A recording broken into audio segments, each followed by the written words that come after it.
ತುರುವೇಕೆರೆ ತಾಲೂಕಿನ ಕಸಬಾ ಹೋಬಳಿಯ ಮುನೀರು ಗ್ರಾಮ ಪಂಚಾಯಿತಿಯಲ್ಲಿ ದಿಢೀರನೆ ರಾಜಕೀಯ ಬೆಳವಣಿಗೆಯಿಂದಾಗಿ ವರಮಹಾಲಕ್ಷ್ಮಿ ರಮೇಶ್ ಅವರು ರಾಜೀನಾಮೆ ನೀಡಿದರು. ತೆರವಾದ ಅಧ್ಯಕ್ಷ ಸ್ಥಾನಕ್ಕೆ ಮತ್ತೆ ನಾಮಪತ್ರ ಸಲ್ಲಿಸಿದರು. ಇವರಿಗೆ ಪೈಪೋಟಿ ಎಂಬಂತೆ ಮಂಗಳ ಗೌರಮ್ಮ ಕೂಡ ನಾಮಪತ್ರ ಸಲ್ಲಿಸಿದ್ದರು. 16 ಜನ ಸದಸ್ಯ ಬಲ ಹೊಂದಿರುವ ಈ ಪಂಚಾಯಿತಿಯ ಅಧ್ಯಕ್ಷ ಚುನಾವಣೆ ನಡೆದಿದ್ದು ಹೆಚ್ಚು ಮತ ಪಡೆದು 2ನೇ ಬಾರಿಗೆ ಆಯ್ಕೆಯಾದ ವರಮಹಾಲಕ್ಷ್ಮಿ ರಮೇಶ್ ಅವರನ್ನು ತಹಶೀಲ್ದಾರ್ ರೇಣುಕಾ ಕುಮಾರ್ ಅವರು ಗೆಲುವಿನ ಅಭ್ಯರ್ಥಿ ಎಂದು ಘೋಷಣೆ ಮಾಡಿದರು. ಘೋಷಣೆಯಾದ ತಕ್ಷಣ ಸದಸ್ಯರಾದ ಗೊಟ್ಟಿಕೆರೆ ಕಾಂತರಾಜು ಅವರು 2ನೇ ಬಾರಿ ಆಯ್ಕೆಯಾದ ಅಧ್ಯಕ್ಷರನ್ನು ಅಭಿನಂದಿಸಿದರು. ಈ ಸಂದರ್ಭದಲ್ಲಿ ಸದಸ್ಯರಾದ ಗಂಗಾಧರ್ ಸ್ವಾಮಿ, ರವೀಶ್ ಮುಂತಾದವರು ಹಾಜರಿದ್ದರು. ವರದಿ ಸುರೇಶ್ ಬಾಬು. ಗ್ರಾಮ ಪಂಚಾಯಿತಿಯ ಅಧ್ಯಕ್ಷರ ಸ್ಥಾನವು ರಾಜೀನಾಮೆಗೆ ತೆರವಾಗಿತ್ತು. ಸೊ ಹಿನ್ನೆಲೆಯಲ್ಲಿ ಮಾನ್ಯ ಉಪಾಧಿಕಾರಿಗಳು ಚುನಾವಣೆ ನಡೆಸೋಕ್ಕೆ ನಮಗೆ ಆದೇಶ ಕೊಟ್ಟಿದ್ದ ಹಿನ್ನೆಲೆಯಲ್ಲಿ ಈ ದಿನ ಮುನಿಯೂರು ಗ್ರಾಮ ಪಂಚಾಯತಿ ಅಧ್ಯಕ್ಷ ಚುನಾವಣೆ ನಿಗದಿಯಾಗಿತ್ತು.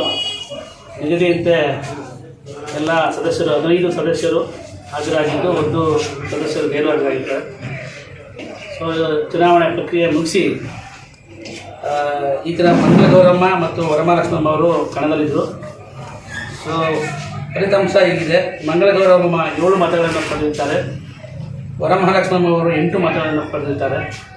ಸೊ ಅತಿ ಹೆಚ್ಚು ಅಂಕ ಪಡೆದ ವರಮಹಾಲಕ್ಷ್ಮಮ್ಮರವರನ್ನು ಮುನಿಯೂರು ಗ್ರಾಮ ಪಂಚಾಯತ್ ಅಧ್ಯಕ್ಷರಾಗಿ ಚುನಾಯಿತರಾಗಿದ್ದಾರೆ ಎಂದು ಘೋಷಣೆ ಮಾಡಲಾಗಿದೆ. ಈಗ ತಾನೇ ಅವರು ಹೊಸದಾಗಿ ಚುನಾಯಿತರಾಗಿದ್ದಾರೆ.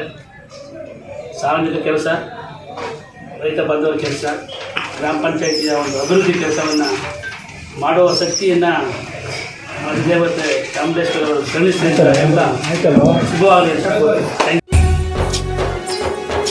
ನಿಮ್ಮ ಮೆಚ್ಚಿನ ನಮ್ಮ ತುಮಕೂರು ಮಾಧ್ಯಮ 1 ವರ್ಷ ಪೂರೈಸಿದ ಈ ಸಂದರ್ಭದಲ್ಲಿ ನಮ್ಮ ತುಮಕೂರು ಮಾಧ್ಯಮ ನಿಮಗೆ ಧನ್ಯವಾದಗಳನ್ನ ತಿಳಿಸುತ್ತದೆ ಮತ್ತು ನಿಮ್ಮ ಪ್ರೀತಿಗೆ ಸದಾ ಚಿರಋಣಿಯಾಗಿರುತ್ತದೆ. ನೀವು ನಮ್ಮ ಮೇಲೆ ಇಟ್ಟ ನಂಬಿಕೆಯನ್ನು ಉಳಿಸುವ ಪ್ರಾಮಾಣಿಕ ಪ್ರಯತ್ನವನ್ನ ನಮ್ಮ ತಂಡ ಖಂಡಿತವಾಗಿಯೂ ಮಾಡುತ್ತದೆ. ಗೆಲುವಿನ ಹಾದಿಯಲ್ಲಿ ಸದಾ ನಮ್ಮ ಜೊತೆಯಾಗಿರಿ. ನಮ್ಮ ಚಾನೆಲ್ ಅನ್ನು ಸಬ್ಸ್ಕ್ರೈಬ್ ಮಾಡಿ. ಸುದ್ದಿ ಅನ್ನೋದು ಬರೀ ಕಥೆಯಾಗದೆ ನಮ್ದ ಜೀವ ಗಾಳಿಗೆ ಬೆಳಕಾಗಿದೆ. ಗೆಲುವಿನ ಹಾದಿಯಲ್ಲಿ ನಗು ಮೂಡಿದೆ.